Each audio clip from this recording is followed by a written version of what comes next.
I want to talk about possession and spirit guides. A lot of people think that spirit guides are necessary, but they're actually not.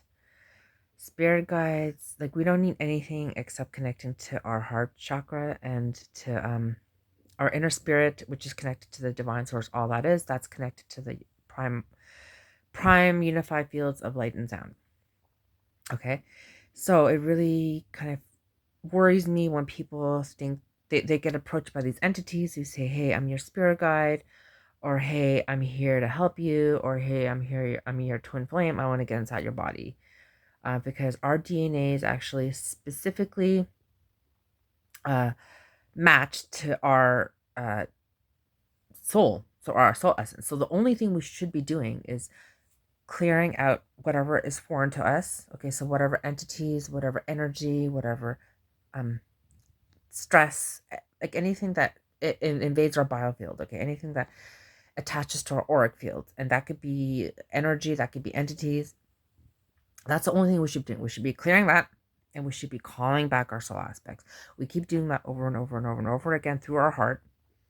Okay, you can even do shamanic journeying. You can ask, you can, when you tune within to your heart, you can ask um your soul, okay, your spirit, you can say, hey, take me to where I need to go, that I need to heal. So for example, your spirit might decide to take you, you know, to see your inner child, to see which wounding you've had as an inner child. Like I've worked with people where I've asked them, take me where they need to go to heal. And a lot of people end up going to, yeah, like when they were like 5 years old or 6 years old or 7 years old. Sometimes parallel lives, but not like that often, believe it or not. Like a lot of trauma we have that is matching those parallel lives. So we don't necessarily need to do past lives. Okay. We don't need to do parallel past lives. Like not necessarily.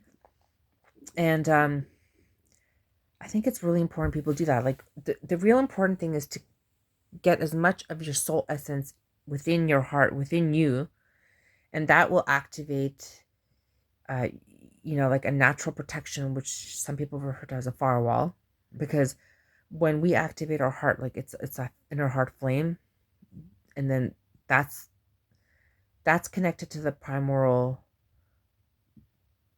basically to the prime unified fields and the highest density, which is, like above the highest density, it's the unified field. So it's going to be like the golden and the violet, the golden and the blue flames, okay, of creation energy.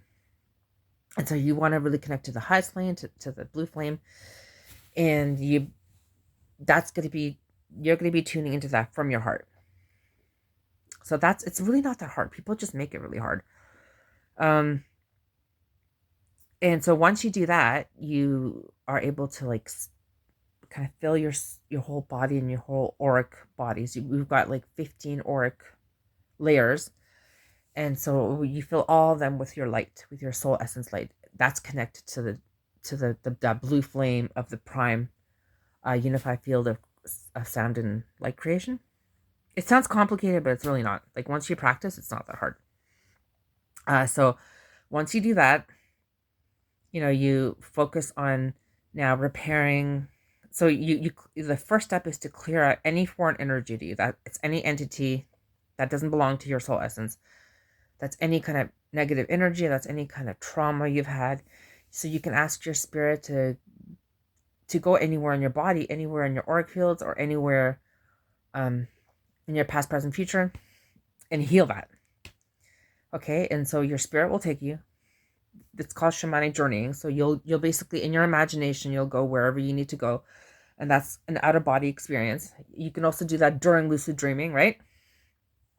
uh and then the second step is just to fill that space that now you've cleared with that blue flame that's connected to the prime source of sound and light. Okay, so then once you do that, you kind of fill your auric body. Then you have to start sealing the auric body, because you've had tears and holes, and that's how your energy's been siphoned. That's what like Lush is all about. Like other, vampiric entities like siphoning our energy, right? That's why we get sick. That's why we get so weak. And so once you do that, like you're pretty good. Like you just have to keep doing that. Um, It's like showering, right? Like we clean our bodies every day, so we would clean our aura every day. Um, and so it's not really that hard. People just make it like there's so much confusion and purposeful misinformation that people feel like it's hard, but it's not. Uh, and so what concerns me is when people get approached by entities that say, "Oh, I'm your spirit guide."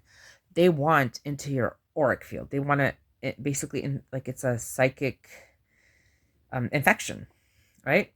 And so they'll attach. They'll start draining your energy. They'll try to make it seem like they really love you, and like that, if anyone tries to take them away, that they're trying to hurt you, because a lot of people are lonely. So when they've had these entities, they keep them company. Um, and so what you want to do with those entities is, you want to tell them, listen, like you need to go back home, which is to the unified fields of sound and light.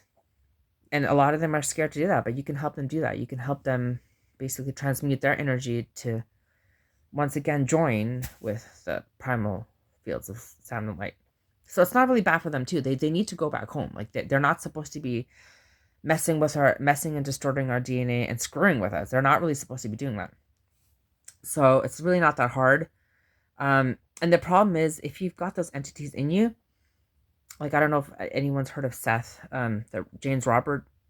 She wrote a whole series of books, and it was all supposed to. This guy was hosting her body, right? And she got incredibly ill, and she ended up dying like in her 50s because she couldn't handle, because her energy now, her resonant energy was all distorted, and it was no longer a match to her DNA, and that's why her body started deteriorating. That's why she got so sick. That's why it's really, really dangerous to allow hijacking, allow hosting, and this is actually way more common than people think. You have to start to get used to your own energy signature, your own soul essence, and anything that's foreign, you just push that out right away. You have the authority as your own inner eternal spirit to say no. Like I do not want this in me, and then you can clear it. Okay, so that's just it's just regular practice, just like you shower every day, just like you brush your teeth. It's really not that different.